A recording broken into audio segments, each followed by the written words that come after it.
আসসালামু আলাইকুম প্রিয় ভাই বোনেরা, আমি এখানে আপনাদেরকে দেখাবো যে কাটিংটা আপনারা কিভাবে করবেন।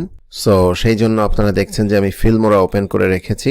মোটামুটি আপনি যে সফটওয়্যার ইউজ করেন না কেন সেটার কিন্তু ইন্টারফেস প্রায় কাছাকাছি, অর্থাৎ এখানে ইম্পোর্ট করা অন্যান্য যে কমন ফিচার্সগুলো আছে সেগুলো কিন্তু প্রায় একই। তো এখানে প্রথমে ক্লিক করে আমি আমার ফাইলে যাচ্ছি এবং সেখানে একটি ফাইল রেখে দিয়েছি। এই যে একটি ফাইল দেখতে পাচ্ছেন, এটা আমি এই টাইমলাইনে নিয়ে আসবো, এরপরে মূলত কাজ করব। আচ্ছা, এখানে এই ফাইলটি আমার ইতোমধ্যে এডিট করা হয়ে গেছে অন্য একটা জায়গায়, বাট এটা একেবারে র ফাইলটি আমি এনেছি। এই যে আমি কাটিং এর ক্ষেত্রে যে কয়েকটি জিনিস আপনাদেরকে বলবো, যেটা একেবারেই সহজ, দুইটা জিনিস আপনি আপনাদেরকে বলেছি। এক হচ্ছে সাইলেন্স রিমুভ করা। এই যে অডিওতে দেখতে পাচ্ছেন যে সাইলেন্স, প্রথমে এই যে এই প্রথমের এইটুকুতে কিন্তু কোনো শব্দ নেই। দেখেন এখানে একটা জাস্ট ফাঁকা জায়গা আছে, অর্থাৎ এটা যদি রেখে দেওয়া হয় অডিয়েন্স কিন্তু এটাকে খুব ভালোভাবে নেবে না, তার কাছে বোরিং লাগবে। আসসালামু আলাইকুম প্রিয় ভাই বোনেরা, গতকালকের ভিডিওটা দেবার পরেই অনেক এই যে এখানে দেখেন একটা কেমন একটা বাতাসের শব্দ হয়েছে, হয়তোবা এটা নিঃশ্বাস নেওয়ার নাকের একটা সাউন্ড হতে পারে। এটা আমি ফেলে দিলাম। তাহলে দেখেন এই মাঝখানে কিন্তু অনেক মেম্বার্স দেখলাম যে বিভিন্ন এই পরবর্তীতে কিন্তু আমি বুঝতেই পারছি যে এই জায়গাগুলো কাটতে হবে, অর্থাৎ এই সব জায়গাগুলো আমার সাইলেন্স রয়েছে। এইগুলো আমাকে ম্যানুয়ালি সুন্দর মতো কেটে দিয়ে আবার চেক করতে হবে যে আমি কি কোনো কথা কেটে ফেললাম, এখানে কি উল্লেখযোগ্য কোনো কথা কেটে ফেলেছে কিনা। এইটা হলো যারা এডিটিং এর কাটিং এ যারা থাকছেন তারা। তাহলে কি বলেছি যে আপনারা সাইলেন্স রিমুভ করবেন। এই দেখেন মাঝখানে কিন্তু অনেক সাইলেন্স রয়েছে, এই সাইলেন্সগুলো আপনাদের কি করতে হবে, রিমুভ করতে হবে। ওকে, এখন সাইলেন্স রিমুভ করার ক্ষেত্রে অনেক শর্টকাট কিজ রয়েছে, আপনারা সেই কিজগুলো ইউজ করতে পারেন।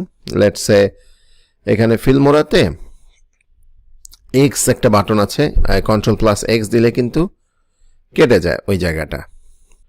ওকে, আর সিলেক্ট করার ক্ষেত্রেও কিন্তু বিভিন্ন ধরনের শর্টকাট কিজ যেগুলো আপনি এখানে নিজের মতো পছন্দ মতো বসিয়ে নিতে পারেন। Ctrl+B দিলে ওই জায়গাটা কেটে যায় এবং X দিলে পুরো পোর্শনটা উঠে যায়। এই যে, ঠিক আছে। সো এইভাবে আপনি একের পর এক যতটুকু জাস্ট আপনার ভিডিওটা বা অডিওটা আছে আপনাকে এইভাবে কেটে কেটে দেন ফাইলটা রেডি করতে হবে। ওকে, এরপরে পরবর্তীতে আপনি হচ্ছে যেসব অড রয়েছে, অর্থাৎ সাউন্ড রয়েছে বা এমন কোনো কথা যেটা মনে হচ্ছে যে কথার মধ্যে হুট করে চলে এসছে এবং সেইটা এর সাথে সামঞ্জস্যপূর্ণ না, সেই ওয়ার্ডসগুলো কেটে দিতে হবে।